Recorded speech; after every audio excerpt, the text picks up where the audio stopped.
예, 저희 교회는요, 11시가 되면 예배를 시작하는데 찬양을 저희들이 합니다. 분위기를 띄우기 위해서, 어떤 감정을 잡기 위해서 찬양을 하는 게 아니고요.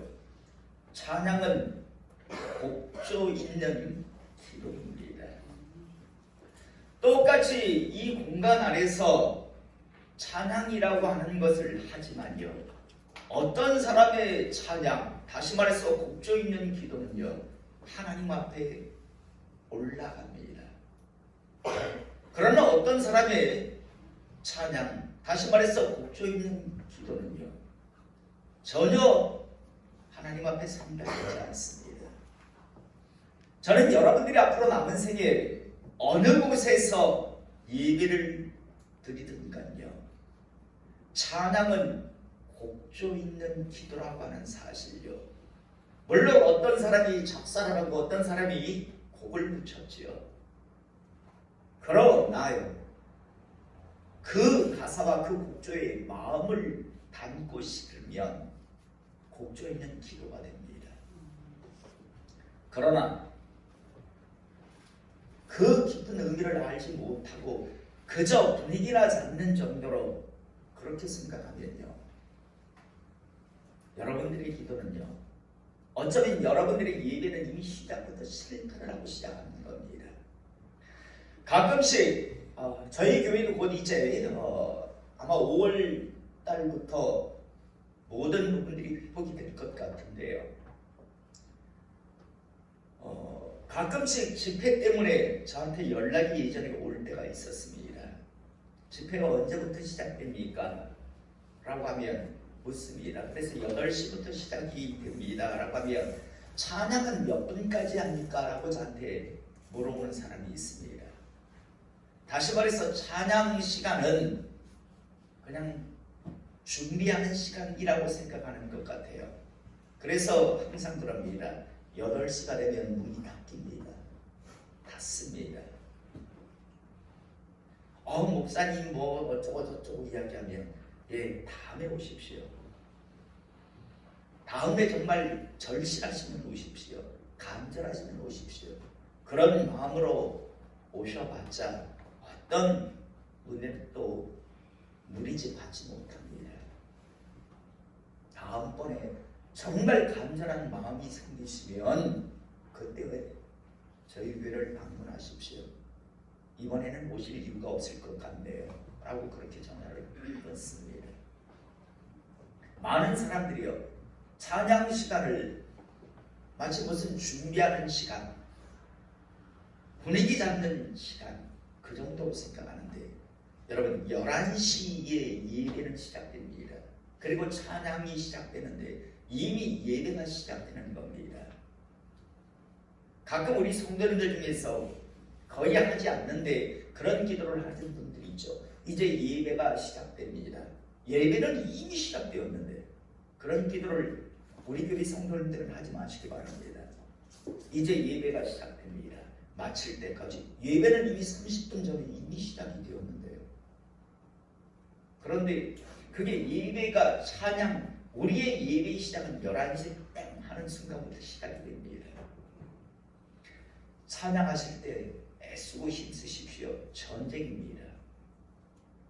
어떻게 하든지 그 가사에, 그 곡조에 마음을 담아서 하나님 나의 기도입니다, 이게 나의 고백입니다 라고 하는 그런 마음이 있어야 그 찬양이 하나님 앞에 올려집니다. 그렇지 않고 그냥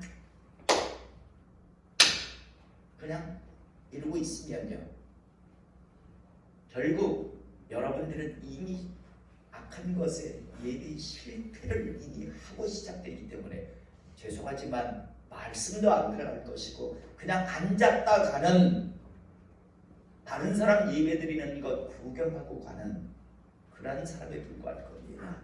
항상 말씀드리면 구약의 제사가 신약의 예배로 이제 바뀌었는데요, 구약의 제사는요 항상 제주가 정해져 있었습니다. 그 짐승을 가지고 와서 하나님 앞에 드리는, 그래서 잡아서 드리는 바로 그 짐승은 그 짐승을 잡아들이는 제주의 것이지요. 옆에 있는 사람은 구경꾼에 불과합니다. 저는 다시 한번 하나님 앞에 예배드리는 상달되는 그런 예배를 드리는 하나님의 사람들을 이 시간 주님의 이름으로 축복을 합니다. 예, 봄이 되면 겨울에 죽은 것 같았던 여러 종류의 나무와 화초들이요, 싹을 틔우고 꽃을 피우면서 자신이 살아있음을, 자신이 추운 겨울을 잘 이겨내고 버텨냈음을 스스로 증명을 해 보입니다.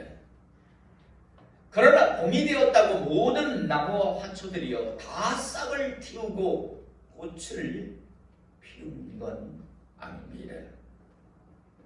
추운 겨울 동안 추위를 이겨내지 버텨내지 못한 화초와 나무들은요, 봄이 되어도 싹을 틔우지 꽃을 피우지 못하고 누렇게 말라 비틀어져 추한 모습을 보이게 되고요, 결국에는 추운 겨울을 잘 이겨내고 버텨낸 모든 나무들이 본격적으로 이제 살아있음으로 인하여 푸르른 잎을 새싹을 틔우고요, 화려한 그런 꽃을 뽐내는 바로 그 생동의 계절, 축복의 계절인 봄에 뽑힘을 당하고 배임을 당하여 버려지게 됩니다. 살아있는 화초들은요 화려함을 뽐내기 시작합니다. 살아있음을요. 그러나 죽은 화초들은 그 화려함 속에서 점점 추한 모습을 보이게 되고 결국에는 뽑혀 나가게 됩니다. 저희 교회는 매년 겨울이 되면요 화분에 심겨진 그런 나무나 화초들을 제가 상담실로 옮겨둡니다. 그리고 타이머를 부착한 전기 난로를요 하루에 한 서너 번 정도 자동적으로 이제 돌아가게 합니다. 그리고 혹시 전기 난로 때문에 그 안에 공기가 건조해질까봐 가습기도 수시로 타이머와 연결을 시켜서요 틀어줍니다. 그래서 지난 겨울에도요 우리 교회 각 곳곳에 있었던 화초나 나무들은요 다 1층 상담실에 다 옆쪽으로 다 옮겨져 있었습니다. 그리고 여러분들은 모르시지만 새벽에 그리고 낮에도 추울 때는요 난로가 항상 하루에 서너 시간씩 작동을 하고 있었습니다. 그리고 가습기도 한 번씩 틀어졌고요. 가끔 그런 생각을 저도 한 적이 있습니다. 과연 겨울 동안 이렇게 전기 난로를 틀어줌을 통해서 발생하는 전기료와 이 화초의 가치가 과연 어떠할까? 차라리 전기를 틀어주지 않고 싹 다 죽여버리고 새로 구입하는 게 더 나은 건 아닌가라는 그런 갈등을 한 적도 있었습니다. 그런데 살아있는 것 그리고 우리 교회 각 곳곳에 배치되어서 여러 가지 그런 자기 나름대로 역할을 했던 나무이기에 살리는 게 맞다라는 그런 생각을 해서 지난 겨울에도 전기 난로와 가습기가 작동을 했고요. 이제 지난달 3월이 되었을 때 날이 이제 따뜻해졌을 때요. 각각 이제 상담실에서 꺼내서 지금 곳곳에 배치를 이렇게 하고 있습니다. 그런데 여러분 이렇게 겨울 내내 전기 난로를 통해서 따뜻하게 하고 가습기를 틀어 주었음에도 불구하고 매년 겨울이 지나고 나면요 모든 나무와 화초들이 다 산 건 아니었습니다. 지난 주 중에 저는요, 지난 겨울 동안 상담실에 들어가 있다가 나온, 그러나 끝내 죽어버린 화초나 나무들을 미련 없이 모두 정리를 하였습니다. 제가 왜 죽은 나무들을요 미련 없이 정리를 할 수 있었는가 하면 세 가지 이유 때문입니다. 첫 번째는 누가 뭐라고 해도 저는요 상담실에 보관하였던 두었던 나무들과 화초들이요 추운 겨울을 잘 이겨낼 수 있도록 최선을 정성을 다했기 때문입니다. 난로를 틀어주었고요, 가습을 시켜줬고 수시로 환기도 시켜주었습니다. 누가 뭐라고 해도요 저는 그 나무와 화초들에게 최선을 정성을 다했기 때문입니다. 두 번째로 겨울이 지나고 봄이 되면서 나무들과 화초들이요 이미 여러 가지로 겨울을 이겨내지 못하고 죽었다는 그런 징조들을 보였지만 그래도 혹시라고 하는 생각으로 충분히 그 화초들과 나무들에게 시간을 주었습니다. 혹시 어느 부분에서 싹이 나지 아니할까? 혹시 살아있으면 어떤 징후를 보이지 아니할까? 이런 생각 때문에요 4월 지금 거의 중순이 가까워질 때까지 그대로 두고 있었습니다. 그런데 이 나무는 결국은 죽었구나, 그런 확신을 제가 갖게 되었습니다. 그래서 지난 주 중에요 주저없이 다 죽은 나무들을 다 꺼내서 이제 죽은 나무들은 다 밖에다 버렸고요, 거기에 담겨져 있던 화분에 담겨져 있던 흙들은 저 장미 밑으로 다 갖다 뿌려주었습니다. 세 번째로 미련 없이 버렸던 죽은 나무들을 버릴 수 있었던 이유는요 죽은 나무들과 화초들은 더 이상 살아있는 나무들과 화초들이 교회 안에 있으면서 해야 하는 역할, 유익을, 다시 말해서 싱그러운 잎을 낸다거나 아니면 아름다운 꽃을 피운다거나 더 나아가 튼실한 열매를 피우지 못하고 맺지 못할 것이다라는 것을 이제 알았기 때문입니다. 그래서 지난 주 중에요 모든 그런 지난 겨울 동안 사랑하지 못하고 이겨내지 못하고 죽어버린 화초들 나무들은요 모조리 다 정리를 해버렸습니다. 그래서 이제 죽은 나무는 우리 교회 안에 없습니다. 싸그리 다 정리를 해버렸기 때문에 그래서 화분만 이제 골목에 교회 옆쪽 골목에 이제 한 10개 이상 쌓아두었습니다. 사랑하는 성도 여러분,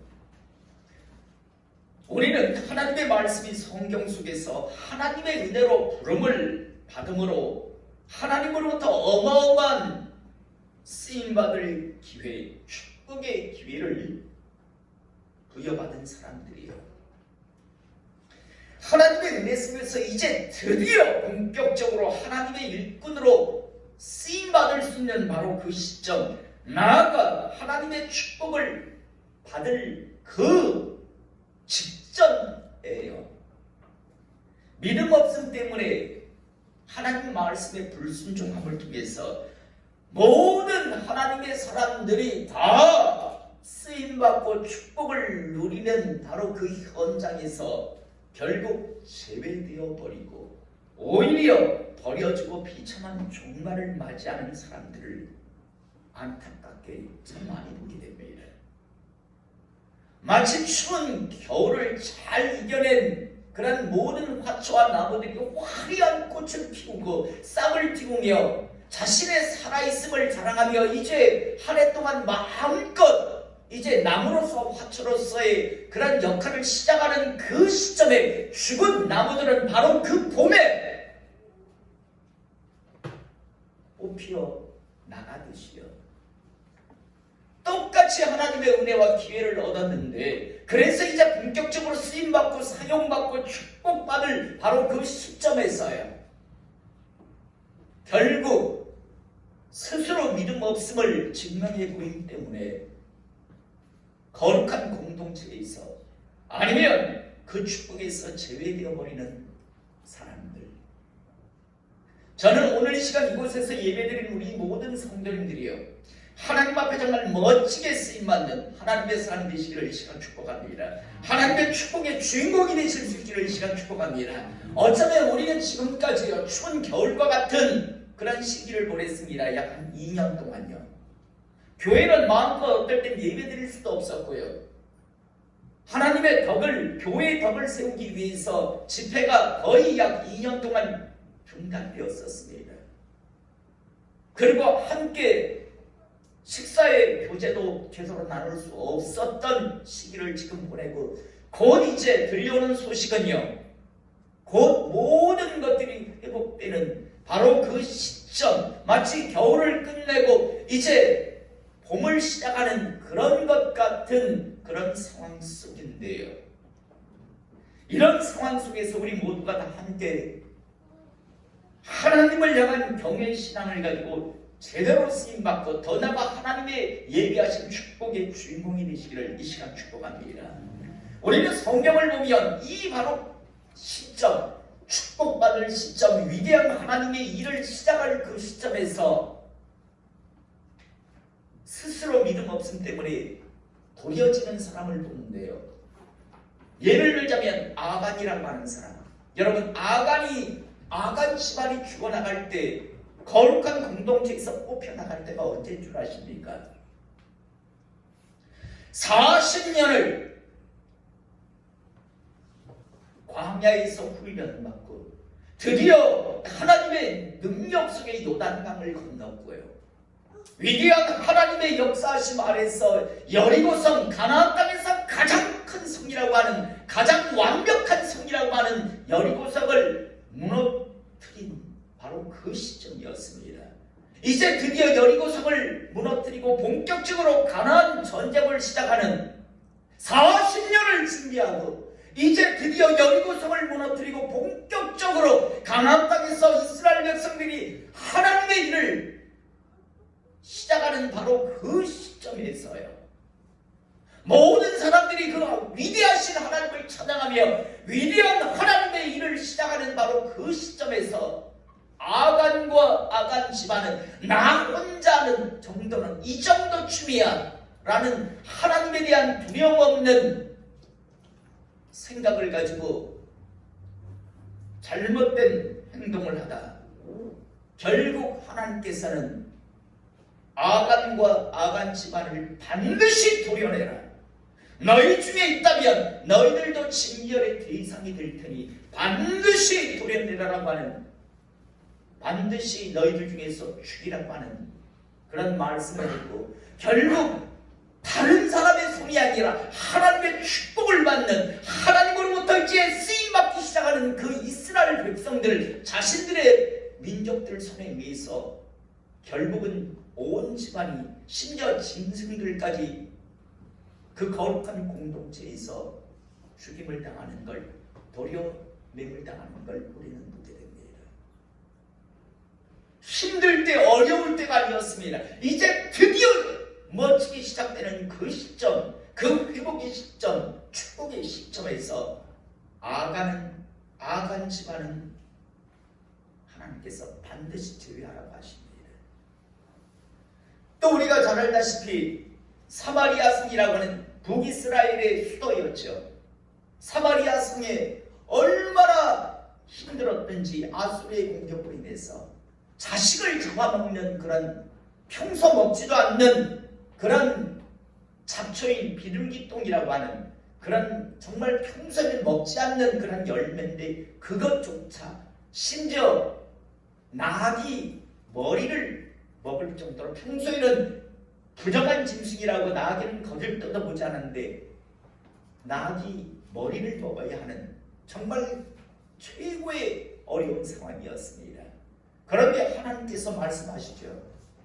내가 얼마나 능력 있는 신인가를 보여주겠다 라고 하며 이제 내일 이맘쯤, 다시 말해서 24시간 안에 내가 모든 것을 회복시켜 주겠다라고 합니다. 그러면 그 회복의 시점, 감사합니다 하나님이라고 그냥 함께 가면 되는데, 이 사마리아 성의 한 군대 장관이 이렇게 이야기하죠. 주의 종이 그렇게 말하면 하나님의 위대하심을 찬양합니다 라고 하면 얼마나 좋았을까요?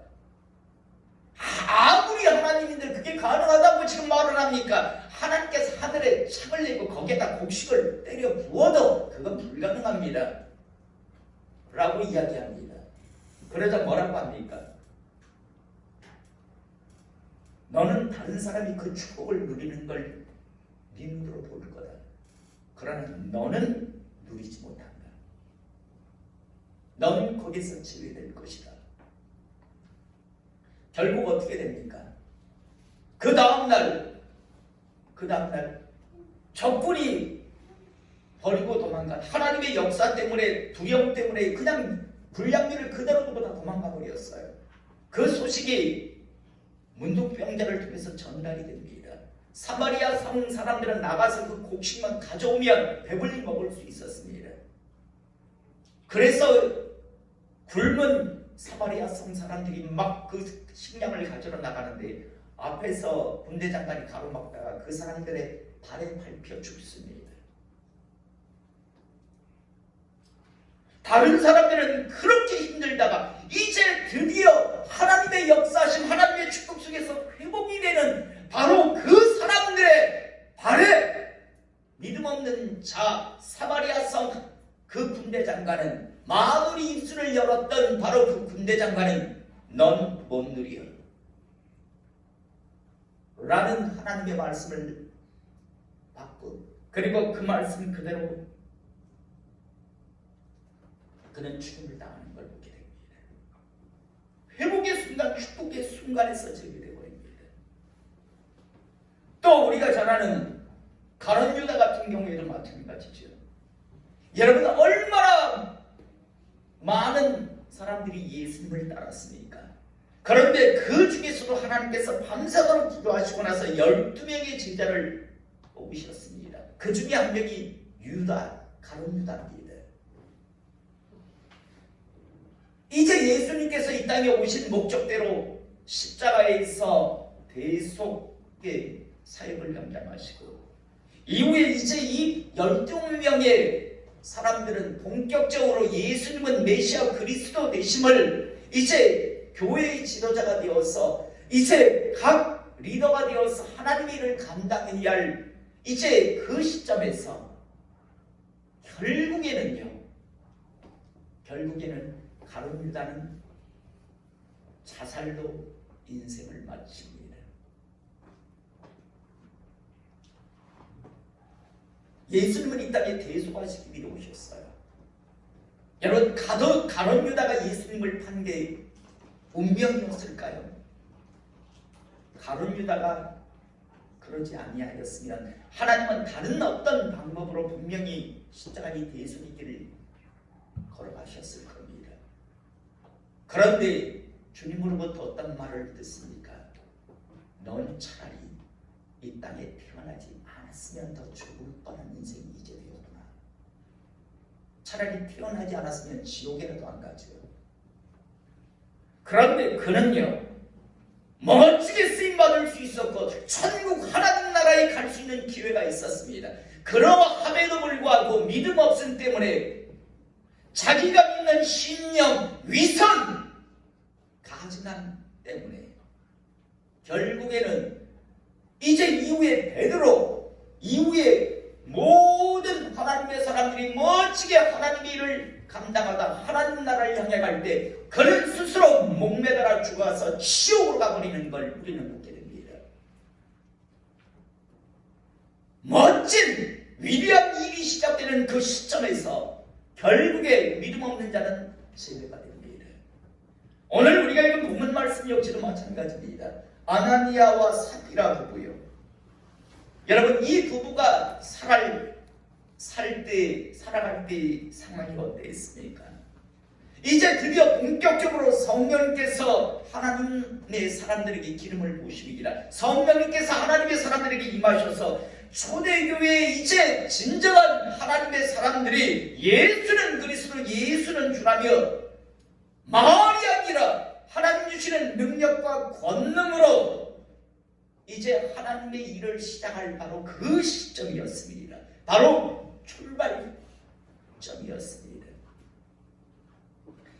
그런데 안타깝게도요, 이 부분은요, 그 위대한 초대교회의 역사가 시작되는 그 시점에서 결국 비참한 종말을 맞이하는 그 위대한 일, 거룩한 일에 참여하지 못하는 것을 우리가 보게 됩니다. 여러분, 이 부분은 왜 이렇게 되었습니까? 은혜를 못 받았나요? 하나님의 살아계심을 못 보았나요? 우리는 충분히 말씀을 통했어요. 이 부분도 참 많은 하나님의 은혜, 살아계심, 성령님의 기름 부으심 권능을 보았고 체험했다는 걸 알게 됩니다.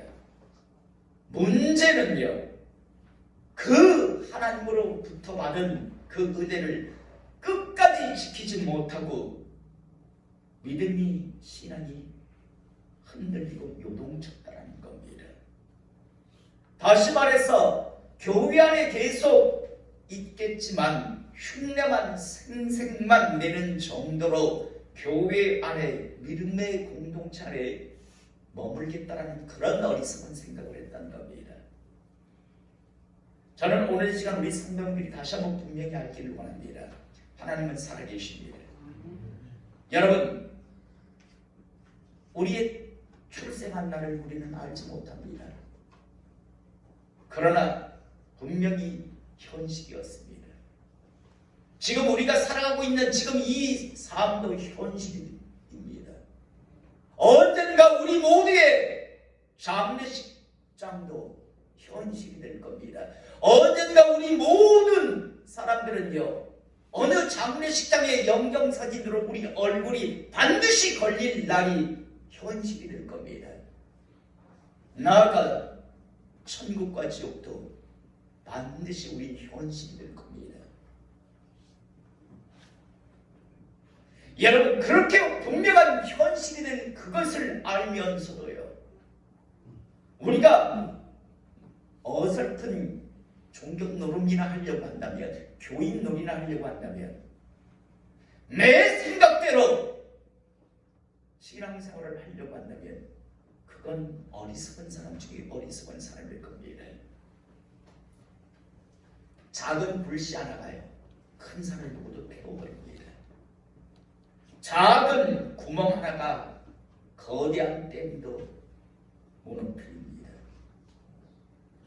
여러분, 하나님은요, 초대교회의 위대한 일의 시작점에서 이 아나니아와 삽비라 부부, 거룩한 공동체의 불씨 구멍이 되는 이 부부를 반드시 끄셔야 했고 막으셔야 했던 겁니다. 마치 하나님께서 가나안 땅을 이제 정복해 가면서 그 시작점에서 아간과 아간 집안을 반드시 거룩한 공동체에서 제하여 버려야 했듯이 이 아나니아와 삽비라 부부 역시도요, 거룩한 하나님의 공동체 안에서 위대한 하나님의 일을 시작하는 그 시점에서는 반드시 제거해야 할 존재였던 겁니다.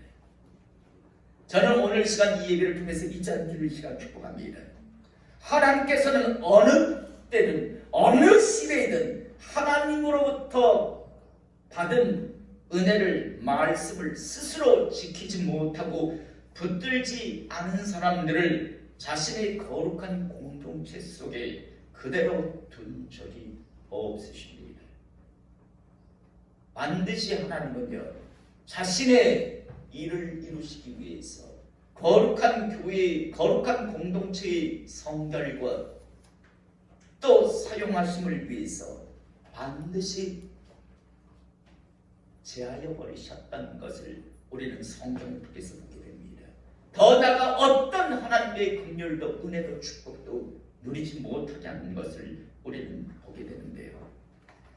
저는 오늘 이 시간이요, 다시 한번